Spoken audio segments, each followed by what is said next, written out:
So in the years that I have been living outside India, I get a lot of questions like, how is it that you Indians are motivated to study so hard? What is it that makes you study so hard? And another question I get very often is that, why, despite being so intelligent and smart, Indians being so smart, why is your country in such a mess? So when trying to find the answers for these questions, I did a lot of reading, and that's how I ended up writing this book. So I'm not a historian, I'm an engineer, but like many others today, I'm just trying to connect the dots and get a clear picture of our civilization. So that's what I'm trying to do. So, and this book, as he mentioned, today there are a few copies, but it's mainly available on Amazon.com. So you have to order them on Amazon. I'm using the money that I get for Indic causes. So let me take you back to a time long ago when India was the educational capital of the world. So one of the most important things was that there was a sacredness associated with learning and teaching. So you can see that here is a ceremony, a sacred ceremony where a child is being initiated into the alphabets. So does anyone know what this ceremony is called? Aksharabhyasam. Yes, and also Vidyarambha. It's called Vidyarambha and Aksharabhyasa in South. And there's a similar ceremony in Bengal called Hate Khori, which they do on Saraswati Puja, when boys and girls are introduced to the alphabets. So you can see that there was a deep sense of sacredness associated with learning and teaching. There was also a ceremony called Upanayanam, which many of you know, wherein a child would enter into higher education. Again, sacredness associated with it. There was a mad rush for gaining education in India. Just like today, there's a rush to go somehow get into an Ivy League university in the US or get into Oxford and Cambridge in the UK. Something like that was happening in India in ancient times. So most of the civilized part of the world wanted to get a degree from India. It was like that. So students came from China, Japan, Korea, Indonesia, Malaysia, West Asia.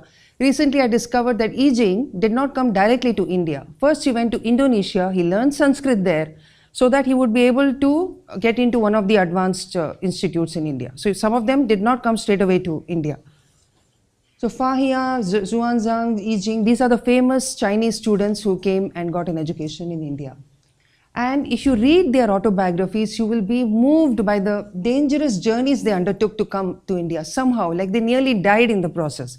They took boats, they walked, but their aim was clear that I have to reach Nalanda or I have to reach Vikramshila, or some of them were even aiming for Kerala, the Kantalur Shala, so I need to get a degree from India. That was the spirit with which they came. And on top of that, after coming to India, there was no guarantee they would get admission because there would be an admission test and many were eliminated. So I'll tell you more about it as we go along. So here is an artistic representation of a forest university, which was the earliest kind of university where holistic learning was obtained in the middle of nature under the supervision of a guru who was like a parent. And so in the Mahabharata, there's a mention of many ashramas which functioned like universities. So ashramas of Shaunaka, Kanva, Vyasa, Vasishta, Vishwamitra. Rishi Kanva's ashrama was not a single ashrama. It was a collection, an assemblage of hermitages of which he was the presiding rishi. So a student would go to one ashrama and specialize in one subject under the guru, then go to another ashrama, adjoining ashram, and get specialization in another subject. And then this way he would go to different ashramas and complete his degree. That's the way it worked. And they were specialists in every branch of learning of the times: Vedas, Yagya-related literature, logic, grammar, mathematics, zoology, physical sciences, medicine, and what have you. And there were ashramas with female rishis, which are mentioned in Mahabharata. Now I come to a page from Nyaya Shastra. So this, I'm just trying to show you how obsessed the Indians were with logic, with understanding, with learning the science of knowledge as well. So in this, the Indians also wanted to know what was good reasoning and what was bad reasoning. So they made rules for all that. That if you reason in this way, it's good. If you do it in this way, it's bad. And basically, this is how they became, it led to science. This kind of thinking led to scientific discoveries. Because they did a lot of thought experiments, and they tried to answer questions like, who am I? Where have I come from? And why do we feel that there are two people inside us? One which is doing the actions, and one which is observing everything. So in trying to answer these questions, they stumbled upon important discoveries in science and mathematics. So for example, and also there was no distinction between religion and science, no false barriers. So when they would try to do a Homa with a perfect square, they would need a perfect square, and in the process of drawing that, they discovered the rules of geometry. In trying to find the best timing, the most auspicious timing, they actually found out the laws of planetary motion and other, the celestial phenomena. So that's how religion actually led to science for the Indians. And I've taken this quote from Nyaya Sutra to show you how scientific it is. Truth exists whether or not we humans acknowledge it. Akshapada Gautama said this in the Nyaya Sutra. He also said, all knowledge is not intrinsically valid. Now, these are the kind of statements that form the bedrock of science even today, modern science. Look at what Sushruta said in Sushruta Samhita. He said this was an interdisciplinary approach to learning that he took. A physician who has learned one science only cannot be sure of his own science. And for this reason, the physician has to be versed in many sciences. This is the approach we take today, that you can't be just looking at one subject. You need to be interdisciplinary if you want to solve the real world problems. Here's a map. I have tried to map out the universities in the ancient times until the 11th or 12th century. And there are so many universities. You can see that every part of India is covered. So far, the oldest one we have found is in Takshashila, which is today in Pakistan, which seems to be at least 6th century BCE, but must be definitely older than that. Then we have Sharda Peeth, we have Purushapura, Varanasi. In the Bengal Bihar side, you see a cluster of universities, Nalanda, Udantapura, Bikrampur, Jagadala. Then you come to the south, so many mathas, so many agraharas. There's Kanchipuram. There's Kantalur Shala in Kerala, which was called the Nalanda of the South. And actually, it had even more subjects than Nalanda, because it even had martial arts and such subjects as well. The interesting thing is that the people did not stay confined to their regions. So the professors and students traveled to the institution of their choice. Just like today, we have students going to Manipal, going to IIT Kharagpur, wherever they want to study. In those days, they did the same. So in Nalanda, for example, there were two professors, Thiramati and Gunamati. They were the ones who set up Vallabhi University in Gujarat, and then they went to Nalanda to teach. Then we also had gurus who came from Kanchipuram, who moved to Nalanda. We had from Kashmir, there was a professor who taught in Bikramshila. So we can see that everybody's traveling. And there's an interesting story from Katha Sarit Sagara, where a Brahmin person says that I am going to send my son to study in far off Vallabhi, even though I'm in Gangetic Plain. I think Vallabhi is a better place to study. And we conjecture that's because Vallabhi was specialized in political science, business, and whoever graduated from Vallabhi would get into government services very easily. So he was sending his son to Vallabhi. And that was more than 1,500 years ago. And also it was important, once the students finished their education in any of these universities, they needed to travel. Their gurus would tell them to travel, go and experience different parts of India, go and experience discomfort, different kinds of weather, different people. And that was the way. Practical learning and traveling was very important for the students. So this is Bhaskaracharya. The funny thing is that most people are familiar with Newton, Einstein, but if you ask them about Bhaskaracharya today, they know nothing about him. Does anyone know which university he taught in? Bhaskaracharya? So he was from Ujjaini University. Ujjaini University was a place you went to study if you had an aptitude for maths. So whoever graduated from Ujjaini, they would say, oh, he's a math genius. He has to be super intelligent. So he formulated so many interesting rules for solving equations. He was the first one to use a decimal system. And before him, it's not just him. If you go back, there's a lineage. Brahmagupta was before him, and he was the first to use zero as a number in its own right.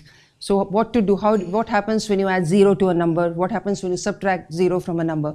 He made all those rules, and he followed, Bhaskaracharya followed in his footsteps and went beyond. He discovered differential calculus. So he's been called one of the most brilliant brains ever in the world. This is quite recognizable, I'm sure, Nalanda. Now, when you see Nalanda today, it's all crumbling ruins. I also visited this place. And then the only way we get to know what it looked like is when you read the autobiography of Yuan Sang and Yijing.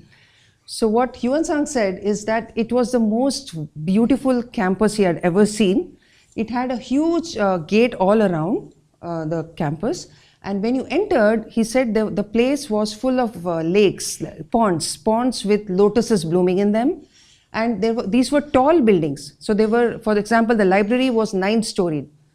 And he said that if you went to the main building, the top story, when you looked out, you would see splendid sunsets, you would see brilliant moonlit nights. And he said that you can see the pride he feels on studying in this place. And then he said that at the entrance, there was a big statue of Buddha. And there were 8 halls in the campus, in the building. And there would be 100 lectures in a day, and the lecture halls would be full, and students would not miss a single lecture. That was the kind of learning. And Nalanda in those days offered a wide range of subjects. So it had something for everybody. So a lot of students. There were about 8,500 to 10,000 students, and there were 1,500 teachers. So you can imagine the student-teacher ratio is so good. And not to forget the admission test, which was so hard that only 20% students would make it. 80% would be eliminated. And probably that's the reason why we have so many universities are joining the Nalanda, Vikramshila. They're all at short distance from each other. Possibly they came to, absorb more students because so many were being eliminated. So the other universities came near them. And there were also coaching centers. So outside the village, in the villages surrounding Nalanda, there are records of teachers who were preparing students to crack the entrance examination for Nalanda. Now I come to debating, which was an intrinsic part of Indian education. So you look, I have chosen this picture of Adi Shankara debating with Mandana Mishra, and look who is the judge. It's a lady who was a renowned scholar in her own right, Ubhaya Bharati. And this was the way knowledge was propagated in India. So it was not just one man says it and everybody believes it. It would be challenged. There would be debates where everybody would sit and watch. And this is how Shankaracharya and various other gurus did the same thing. They went all around. In fact, he went right from Kerala to all the way to even Kashmir, which I'll talk about later. So here are some debating terms that I thought would be interesting for you, just to show you how developed the art of debating was, how it was placed on a very serious footing, sound footing. So you just could not go and start debating with somebody. You needed to know these terms. You also needed to be very familiar with the arguments of the person you want to challenge. You needed to know how to argue in the place of that person, as if you were him, which is called Purva Paksha. Arguing from the point of view of your opponent. So look at these terms. Sadhya, thesis which is to be developed, established. Siddhanta, proposition, tenet or conclusion. Hetu, udaharana, pratyaksha, anumana, pramana. These were the kind of terms that they used. So it was a very intellectual exercise, the whole debating tradition. And what's more interesting is that they actually had criteria for giving points or taking points away. So the other day when I was talking to my daughter and she was trying to make it seem like she was doing the debating of a very high order in her school, and she didn't know that it was even higher in India. So that's when I had to told her all these things. So they had terms like this for deducting points. Hurting the proposition, pratignyahani, shifting the proposition, pratignantara, opposing the proposition, pratignya virodha, renouncing the proposition, pratignya sannyasa, shifting the reason, hetavantara. Just look at all this, resorting to the unintelligible, avijñartha, becoming incoherent, aparthaka. So you would be, if you try to evade the topic, if you try to become incoherent, you would lose points. And there were many more points. And Vasubandhu is not the only one. There are many, many books written on debating. So the very significant thing about India was that there was a well-established ecosystem to support learning. So it was like the whole society knew that we have to take care of teachers and students, because that's the only way education will go forward. So the expenses were subsidized by the ruling kings. The Nalanda University was funded by 100 villages. So all the revenues of those villages would go for the food, the clothes, the medicines of the students who studied there. It was one of the most well-funded universities.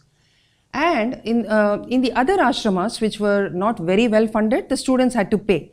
But even there, the poorer students, typically the Brahmins would be the poorer students, would do menial tasks. They would do menial tasks, and that would be in lieu of paying the fees.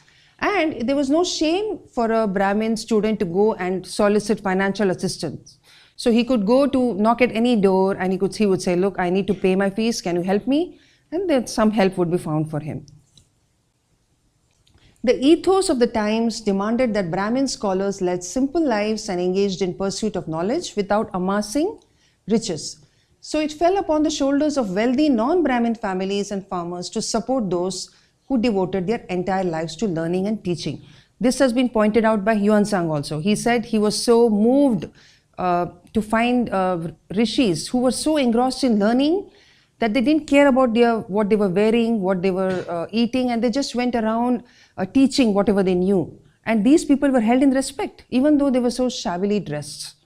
So that was the ethos of the times. Now I come to the temple universities of India.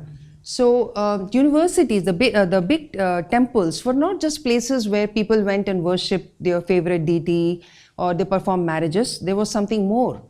They also functioned as educational centers, because the temples acted like magnets which would attract the best. So then they started building annexes to temples, and they would hold lectures in the annex to the temple. Lectures, debates, all these things happened in the temples. Eventually, they also started having different departments where different subjects would be taught by different people. And around the temples, there would be settlements which were called agrahara, where the king would subsidize the land for them, and they would live there, the teachers. And they would all have their houses there, like a campus. And the students could actually go directly to the houses of the Brahmin teachers and learn from them. They would just sit in the veranda, the teacher would come out, teach them, and like that in every house, the same thing would be happening. So these were all, you can just see how well developed the institution of learning was in ancient India. So this is a place in Tamil Nadu, Ennairam, which has a bonanza of inscriptions, which really shows you how institutionalized our universities were.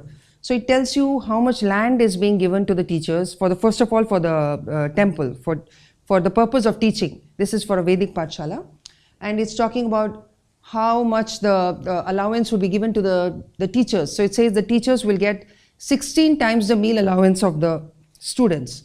And it talks about how the students who are studying the higher subjects like Vedanta, Mimamsa will get 66% of the stipend that the students who are compared to the students who are studying the basic subjects. So all this was well codified, how much money will be given, how it will be taught. So there was no confusion about this, and there are many inscriptions like this found all over South India.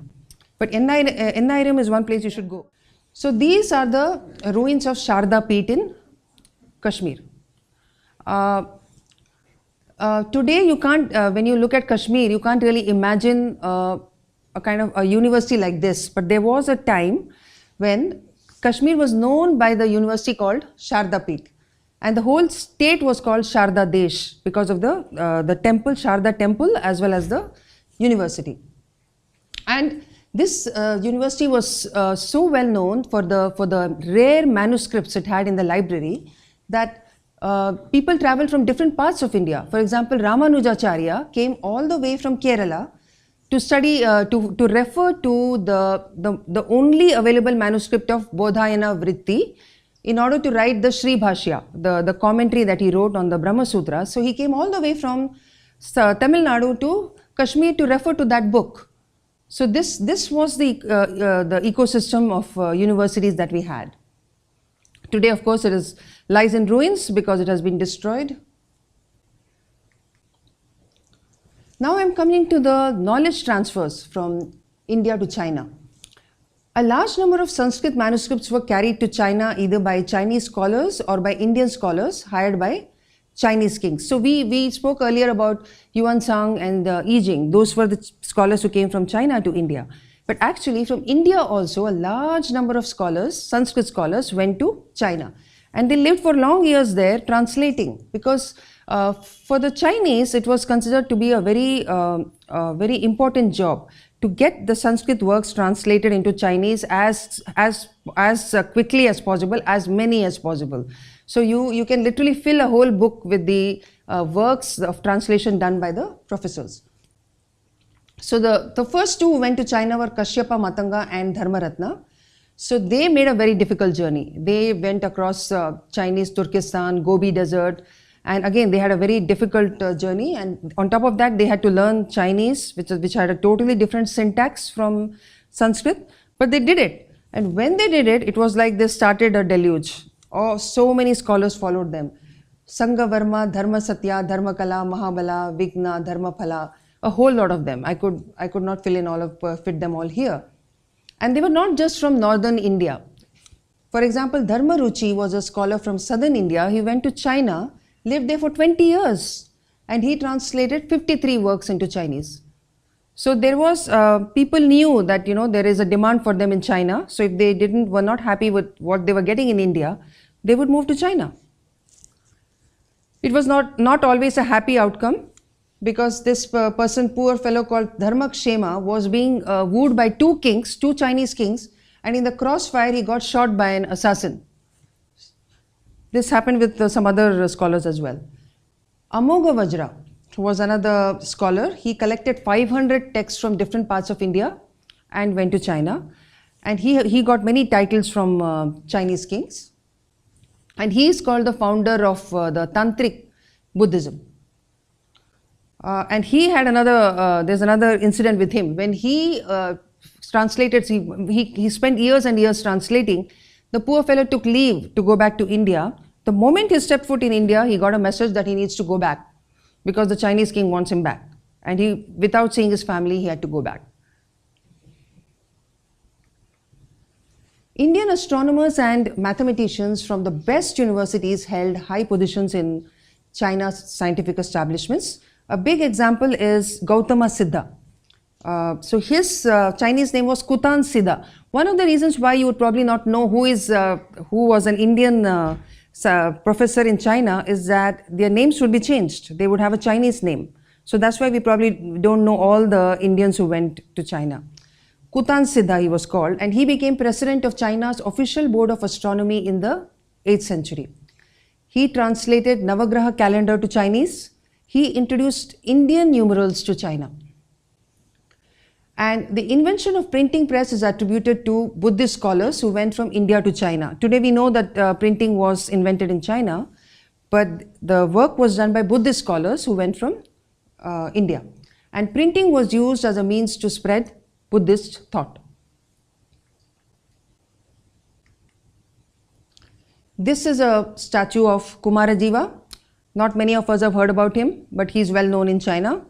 Kumarajiva, he basically grew up in Kashmir and Kocha, and he translated more than 100 Sanskrit works which are considered masterpieces of Chinese literature. The Diamond Sutra, which is a very valuable work in Buddhism, was translated by him.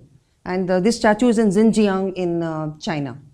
He was like he was considered a very brilliant person by the Chinese, and so they have honored him, but we don't know anything about him. Then I come to the knowledge transfers from India to Greece, Islamic world and Europe. I've covered China, now I'm talking about the Islamic world and Europe. In this, Dr. Raj Vedam of IHAR has done a lot of work. So there was a thriving trade between India and the Western Asia, the rest of the world, in spices and textiles, but also in medicines. Not people know that medicines also were being continuously supplied by India, herbs, medicines. So Raj has laid out the trajectory by which Ayurveda was transmitted out of India. So this Rishi Kannada, he speaks about Rishi Kannada, who wrote important works in Vaisheshika, the Vaisheshika school of Indian philosophy, who influenced Democritus, because Democritus's ideas seem very similar to what Kannada wrote. Democritus' student was Hippocrates, who is called the father of Western medicine. So we can see where Hippocrates got his ideas, because if you see the Charaka Samhita, you will see that there is something called an oath that a doctor has to take before he is considered a Vaidya. And that is very similar to the Hippocratic oath. So, and of course, Charaka came much before Hippocrates. So the link would be Democritus. Raj has also spoken about the Library of Alexandria. So this library played a very important role in transferring works from east to west. It was located in such a place that, and they were the administrators of this library, went to any extent, beg, borrow, steal, to get the most authentic manuscripts from wherever they could get the best manuscripts. And so they got a lot of manuscripts from India, and probably that's how that also served as a route for translations to Latin and other languages. In the earlier years of Islam, when the Abbasid caliphs were ruling in Baghdad, that is a time when number of translations happened. For example, Manka, who was in the court of the fifth Abbasid caliph, Harun Rashid, I think he was called, he translated Sushruta Samhita to Persian. The Indian scholars were often invited to Baghdad. So, you know, the famous works of Al-Farabi, Al-Kindi, Al-Farghani, Al-Tabai, Al-Khwarizmi. Al-Khwarizmi is called the father of algebra. But they all acknowledge that they got knowledge from India.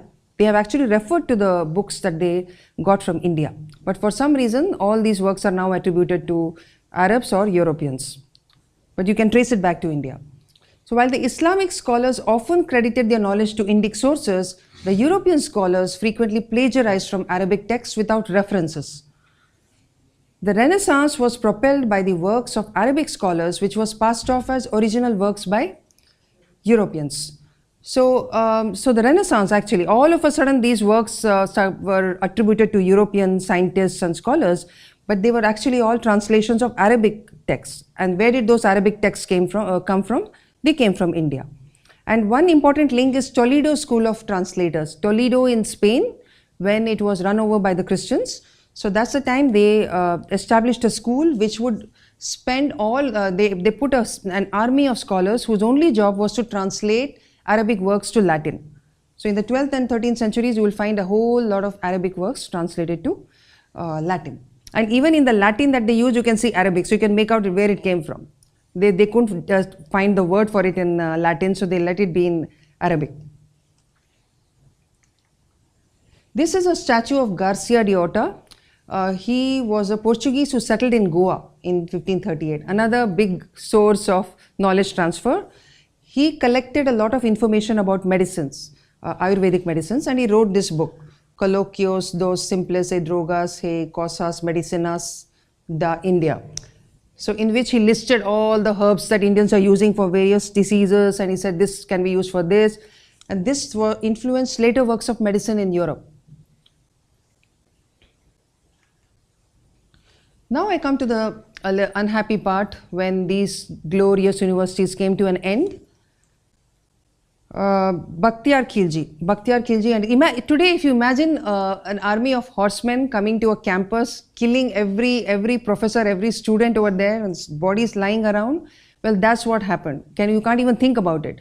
And this happened at a time when there were no electronic storage devices, no cloud. So you can imagine how much knowledge was lost. So he destroyed Nalanda, Vikramshila and Odantapuri in one stroke, one after the other, these small group of horsemen. You can of course blame the scholars and professors for not knowing that this was coming. Well, we don't know what happened, but then they were all sitting ducks. And then in later years, all the other universities were destroyed: Jagaddala, Somapura, Vallabhi, Kashmir. And that's how, when the thing is that the earlier libraries which were destroyed in Cordoba, Alexandria, Persia, and Ghazni did not set off alarm bells in India. They didn't realize this is coming to India as well. They destroyed all the big libraries there as well. And when they came to India, the first thing they did was to destroy the temples and the viharas, because they realized they're also places of learning. There was an emphasis on Islamic education. Once the Delhi Sultans established themselves, they set up centers for Islamic education. And Arabic and Persian were imposed. So, they tried to destroy the basis of Sanskrit which was existing over there, and they just wanted to change it all to Arabic and Persian. There was some respite during Akbar's rule. I mean, until Akbar it was terrible, but when Akbar came, he tried to bring back Sanskrit in the madrasas, because earlier Hindus were not even allowed to study in the madrasas. So that this was a time when the Islamic rule was very strong in India. A number of scholars went to the periphery. They went to the states where there was no Islamic control. So they went as far as they could. And that's how they tried to preserve the learning that we had. They carried their manuscripts, they carried the murtis of the deities, and they tried to keep it alive. When Akbar came, things improved a bit. Again, it all vanished when Aurangzeb came. So again, everything, all the gains that Akbar made were lost. And the interesting thing is that there was an absence of science education during the Mughal rule. Earlier, when the Muslim, in the first few centuries of Islam, in Baghdad, you saw how the Muslims were actually interested in education, and there was a free spirit of debate in those times. But during this time, when the Delhi Sultans came and when the Mughals got established, especially during Aurangzeb's rule, no science education. They were at the most they were interested in poetry. That is before not in Aurangzeb's regime, but in other Muslim ruled kingdoms. There was some interest in poetry, but for some reason science did not figure. The Sanskrit works of scientists and mathematicians of earlier periods began to be forgotten in their land of origin. The Mughals did not build up on the leading edge concepts presented by Hindu scholars of an earlier era to become the world leader in science and mathematics. While madrasas proliferated and students became adept in the finer details of the Quran and Hadith, in Muslim India, the Western world was making advances in science and technology. The Mughals had a golden opportunity. They were ruling at a time when India was the #1 country in economy, right? But the Mughal kings missed the opportunity to ride the wave of technological discoveries in the West, despite ruling over the richest land in the world. And that's why when the British came, they didn't find any great scientists in India. They just found a completely dumbed down education system. That is, I'm talking about the higher universities. So, okay, now I come to the colonial period. The British emerged victorious over the Portuguese and the Dutch and all the other Europeans. They all battled among themselves, and finally the British were victorious. They spread their tentacles to different parts of the world, and of course in India they were very successful. At first, the British did not bother with the education of natives and focused on playing politics with different rulers. So you see, even in Africa, they were not interested in education or anything like that. But then they realized the need, because now here they found they could not control India. India was a place where they wanted to get a lot of wealth from. So they needed to rule them, they needed to govern them. And that's why they set up this college, Mohammedan College and Sanskrit College in Calcutta and Banaras, so that they could get a regular supply of Hindu and Muslim law officers so that they could govern them. And the interesting thing is that there were two camps formed, the Anglicists and the Orientalists. The Anglicists wanted everything to be taught in English. They said, let's teach them, let's translate there's no need to translate, let's just use our English books to teach them. Whereas the Orientalists said that let's translate our English works into different languages. First, let's make them like us, and then slowly we will bring them into our fold. That was the attitude of the Orientalists. So why did the British impose English on India? First reason was convenience. It started out with that because they didn't want to learn all the Indian languages, and they couldn't understand Indian languages. So it was very convenient to have English speaking menials, English speaking people. So they said, let's set up English educational centers. But the most important reason was that the sepoys would become disloyal. Now they needed an army as well. So they had an Indian army, and they realized that if the sepoys started learning in their own languages, there's going to be trouble. Because the Muslims would realize that these people are all infidels and we should not be having any business with them. If they kept studying the Islamic literature in their own language, then they would not be loyal to the British. The same thing with the people who studied Sanskrit, because then they would regard them as mlechas and unclean people who don't have dharma, adharmic people. So the British realized the danger of letting the education continue in the regional languages. And then with the elite, they realized that if you make them study in English, then familiarly acquainted with the English literature, the Indian would speak of great Englishmen with the same enthusiasm as the British themselves.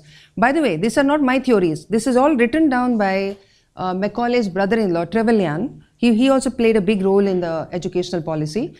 So he wrote all this. He said, familiarly acquainted with English literature, the Indian would speak of the great Englishmen with the same enthusiasm as the British themselves.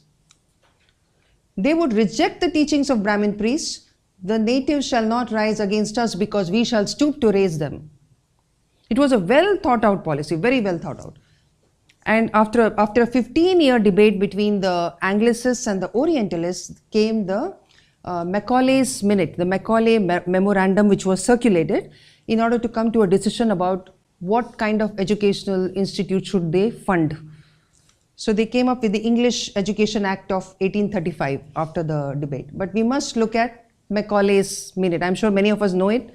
Let's read it again. We must at present do our best to form a class who may be interpreters between us and the millions whom we govern. A class of persons Indian in blood and color, but English in tastes, in opinions, in morals, and in intellect. To that class we may leave it to refine the vernacular dialects of the country, to enrich those dialects with terms of science borrowed from the Western nomenclature, and to render them by degrees fit vehicles for conveying knowledge to the great mass of the population. So now, after this was, the English Education Act was passed, English struck its roots in the soil of India, missionary schools were set up, and you know what happened. Meanwhile, the funny thing is that when all this was happening in India, look at what was happening in England. England was languishing in illiteracy.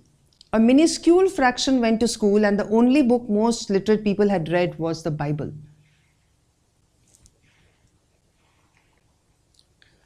Now I'd like to talk about Dharampal. I think some of you would have heard about him, but by and large, most people I speak to haven't heard of Dharampal. We owe a big debt of gratitude to him, that he brought so many facts to light that we never knew before. So what did Dharampal find? Dharampal went to London on some other work, and he happened to spend a lot of time in libraries there. And he came across archival material of extreme significance. A series of surveys commissioned by British government in 19th century to assess the level of indigenous education in India. So we have to give it to the British for being very systematic. They're very systematic, so they first want to know what is the level of education in India. So they conducted a series of surveys in Madras Presidency, Bengal Presidency, Punjab, various parts of India. And they also documented it. What did they find? They found that every village in India had a pathshala. And there were 100,000 pathshalas in Bihar and Bengal alone. So just imagine, it's mind-boggling. One pathshala in every village. And what was taught in those pathshalas? Reading, writing, epics. All of them knew Mahabharata and Ramayana, Bhagavata. Arithmetic was taught, was very compulsory, and literacy was very high. Very few illiterates existed. They knew their language. If they were in Andhra, they knew Telugu. If they were in Tamil Nadu, they knew Tamil. That was taken care of. Teachers were very dedicated. There were superior methods of teaching, and there was high attendance. All this is reported by the people who did the survey. Another interesting thing was and which broke the stereotype that we have, In a large number of schools, Shudras were in majority while the Brahmins and Vaisyas, with Vaishyas, were in minority. So for example, he found that he's given percentages. In some schools, 70% were Shudras. In some schools, 50% were Shudras. In some schools, there were a number of girls. Like in Kerala, there were many schools which had girls, plenty of girls. So at the basic level, our education system was intact. When the British actually did the survey, at the Pathshala level, our education system was intact. Even though the universities had been destroyed by the Muslim invaders. Now I'm talking about the poverty and famine, how it became rampant during the British rule. Look at this picture of sadness, how they are people who are become skeletons there. We must understand that India was governed for the benefit of Britain. So everything that India produced, food grain, textile, steel, gold, silver, minerals, everything was for the benefit of Britain. There was no food for teachers and students in Pathshalas. How could education survive? Earlier there was a system where nobody went hungry. They could go and ask for food, they would get food. Now in some places like Tanjavur, mass poverty was created overnight by imposition of 59% taxation of gross produce. The district collector's role was to fleece citizens. So you will read accounts of how they are going, they are mapping India simply because they want to fleece the maximum revenues out of that place. Temples were not spared. They had to part with their donations, and it was a matter of time before they all fell into disrepair, and this continues even today. The British educational policy sounded the death knell for regional languages. So once English took root, it was a matter of time before regional languages became very down market, very uninteresting for the people.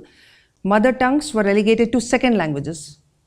That's why Mahatma Gandhi said in 1931 that the British left India more illiterate than it was 100 years ago. Because now it was only if you knew English you were considered educated. So if you knew Tamil, Telugu, they felt like they were illiterate, useless people if they didn't know English. So it was also a destruction of self-confidence and self-esteem. There was a chance for India to decolonize itself when we became independent, but that also did not happen. Even today, India looks at itself through alien eyes, which is very sad. So today, we can say that our past heritage lies buried in regional and Sanskrit literature. So if we really want to know what we were capable of, we need to learn our own languages, our mother tongues, and Sanskrit in order to understand what we were. Otherwise, we will just not know. We'll just look at ourselves from the perspective of the Western world. I'm often told that a lot of people tell me, why do you study history? Why do we need to know our past? We need to concentrate on today, what can we do today, and look to the future. That's the thing I get to hear very often. So this puts me in a dilemma, because it's meaningless to say that it's like living with amnesia if you don't know your past, because the past, present and future are on a continuum. So if we just focus on today and tomorrow, then we are not going to know our abilities.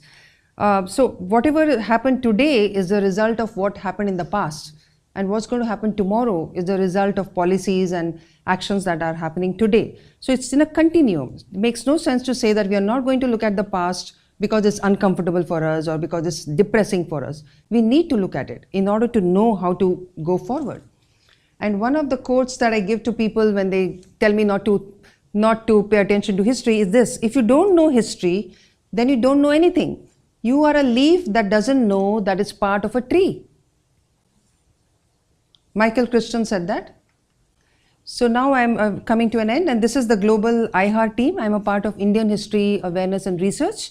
So we are a bunch of people from different backgrounds. Dr. Jaikumar Srinivasan and Dr. Raj Vedam were the founders. Dr. Subroto Gangopadhyay is the president.